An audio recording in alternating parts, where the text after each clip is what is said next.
Buongiorno e benvenuti con l'informazione di Telefriuli. È arrivato lo stop ai vaccini agli under 60, come disposto dall'ordinanza pervenuta in nottata dal commissario straordinario Figliuolo per l'emergenza Covid-19. Anche in Friuli Venezia Giulia verranno sospese le prenotazioni e rinviate le prime somministrazioni di vaccino già programmate per le persone di età inferiore ai 60 anni compiuti di tutte le categorie. A comunicarlo oggi il vicegovernatore con delega alla salute Riccardo Riccardi.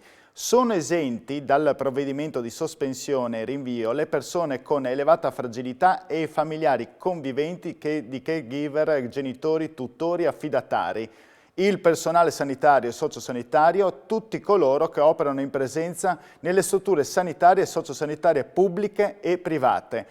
Le prenotazioni delle seconde somministrazioni, ha precisato Riccardi, sono invece confermate per tutti i cittadini che hanno già effettuato la prima vaccinazione. Rimangono in vigore tutte le disposizioni per le persone dai 60 anni compiuti in su. E l'altra notizia è che dal lunedì prossimo il Friuli Venezia Giulia sarà zona arancione. La conferma è arrivata nel giorno dell'apertura della campagna vaccinale per gli over 60, ovvero ieri, che ha fatto registrare oltre 22.000 prenotazioni nella sola mattinata, ma anche in una giornata luttuosa, con 24 decessi per Covid-19. Sentiamo. Ci sono voluti 28 giorni di zona rossa, ma da settimana prossima il Friuli Venezia Giulia diventerà zona arancione. La decisione è maturata in seno al governo dopo il miglioramento dei numeri della pandemia, in particolare l'incidenza sui 100.000 abitanti, scesa sotto la quota limite di 250. Insieme al Friuli Venezia Giulia passarono in zona arancione anche Emilia-Romagna, Lombardia, Piemonte, Toscana e Calabria, che si aggiungono alle già arancioni Abruzzo, Basilicata, Lazio, Liguria, Marche, Molise, Sicilia, Umbria e Veneto, oltre alle province di Bolzano e Trento.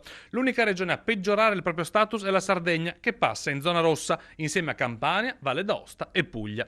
A confermare il passaggio è stato il presidente della regione Massimiliano Federiga. La nostra regione, ha detto dopo aver avuto un colloquio con il ministro della Salute Speranza, passerà in arancione a partire da lunedì prossimo. L'annuncio del passaggio in zona arancione è però arrivato nel giorno in cui la nostra regione fa segnare un numero molto alto di vittime, 24 solo nelle ultime 24 ore, che insieme ai 5 altri morti inseriti oggi a sistema portano a 3.489 il numero delle vittime dall'inizio dell'emergenza pandemica.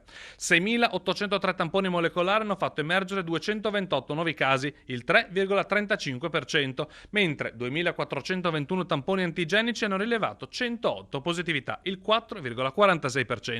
Resta molto alta l'attenzione sull'occupazione dei posti letto, sia in terapia intensiva, dove sono 77 le persone ricoverate per Covid, che negli altri reparti, dove invece scendono a 529.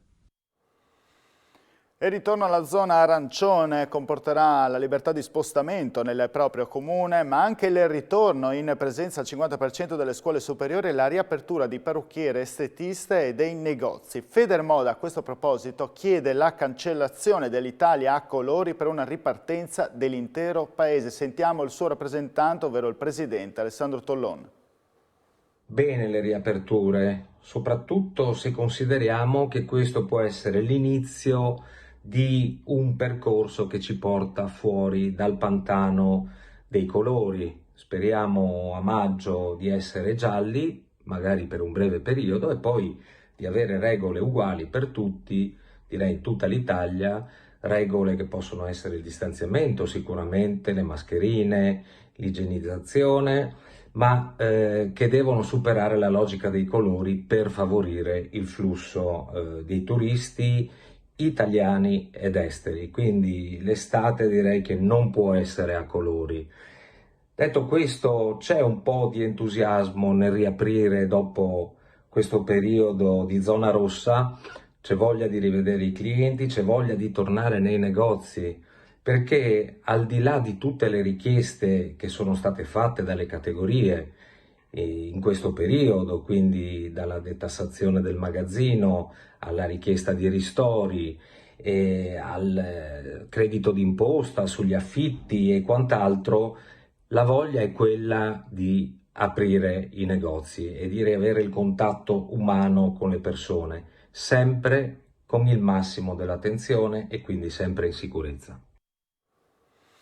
Plaude al passaggio in zona arancione del Friuli Venezia Giulia anche il presidente di Confartigianato Friuli Venezia Giulia Graziano Tilatti, dicendo che rappresenta un passo importante verso un processo di normalizzazione della vita e delle attività produttive che è necessario soprattutto ai fini della tutela e della tenuta del sistema. Il riferimento è soprattutto per la riapertura dell'attività di alcuni esercizi, tra cui quelli afferenti al gruppo benessere. Proprio contestualmente alla riapertura dell'attività legate ai servizi della persona, ovvero acconciature, estetiste, totatori, onicotecnici, Confartigianato Friuli Venezia Giulia invita i comuni a prevedere una flessibilità oraria, nel senso di un ampliamento del tempo d'apertura fino alla sospensione della chiusura settimanale domenicale nei giorni festivi, per consentire una programmazione temporale dei servizi in grado di soddisfare in piena sicurezza le esigenze dei clienti.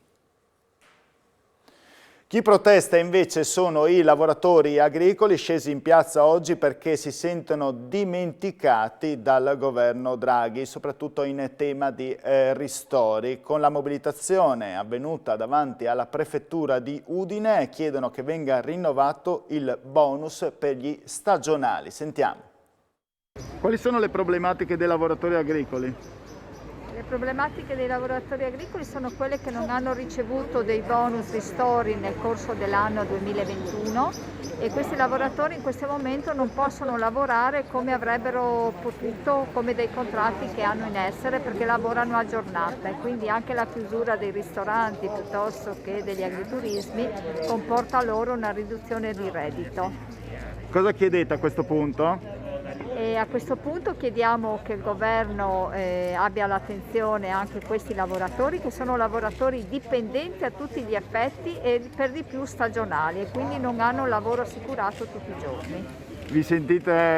Si sentono questa categoria dei lavoratori di serie B a questo punto, lavoratori dimenticati? Si sentono trattati di serie B, ma non sono di serie B, anzi sono di serie A perché garantiscono le nostre tavole di prodotti freschi e genuini. Prodotti che arrivano sempre sulle nostre tavole vengono anche svalutati, insomma, in questo momento. Ma non vengono tenute nella giusta considerazione, perché se noi pensiamo che a marzo e aprile dello scorso anno, in pieno lockdown, questi lavoratori erano comunque al lavoro e garantivano le nostre tavole, ci fa capire che sono stati dimenticati. Ultima pagina, Massimiliano Fedriga, il nuovo presidente della conferenza delle regioni, è stato eletto ieri sera all'unanimità, subentra al governatore dell'Emilia Romagna Stefano Bonaccini, che aveva annunciato che era stato raggiunto un accordo unanime proprio sul nome del suo successore. Sentiamo anche il primo commento del presidente della regione.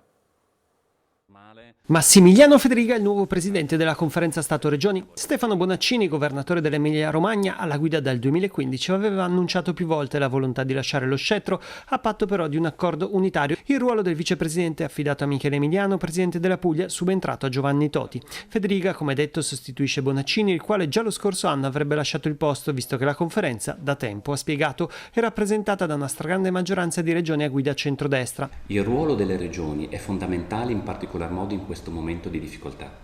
Vogliamo collaborare con il governo soprattutto per il rilancio del paese post pandemia.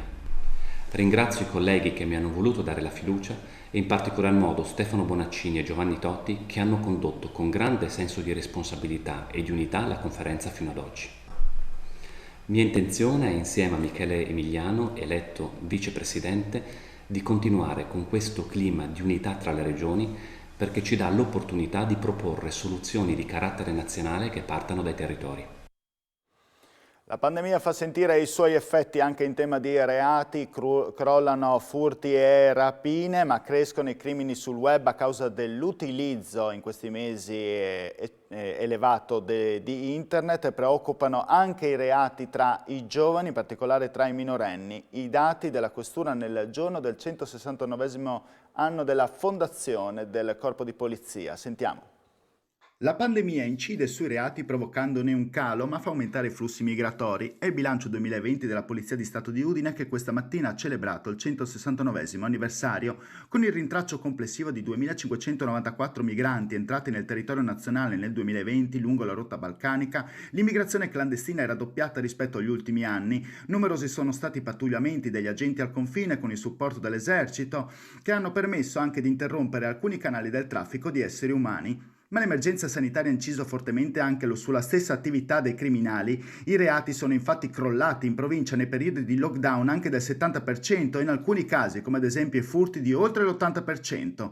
Diverso il discorso delle denunce di violenza in ambito familiare, che hanno registrato una drastica diminuzione nei primi mesi del 2020, ma si sono poi attestati complessivamente in sensibile aumento rispetto ai dati dell'anno precedente. La flessione non ha riguardato invece gli illeciti commessi attraverso internet. La sospensione delle attività scolastiche e produttive e le limitazioni degli spostamenti hanno determinato l'aumento dell'utilizzo della rete, con conseguente incremento degli illeciti commessi via web. In particolare spiccano truffe con proposte di acquisti di dispositivi di protezione o farmaci a prezzi esorbitanti oppure falsi. A preoccupare infine maggiormente l'escalation di reati commessi dai minori. A seguito di un'indagine iniziata nell'ottobre 2020 e terminata a febbraio di quest'anno, la squadra mobile di Udine è riuscita a scoprire l'attività di un branco di minorenni che minacciavano nei fast food, nei giardini pubblici e alla stazione delle Corriere alcuni loro coetanei. E ora vi facciamo vedere le immagini di un presepe particolare, un presepe pasquale che è possibile visitare fino a domani, ovvero domenica 11 aprile, nel Duomo di Cervignano, realizzato grazie alla tecnica del diorama.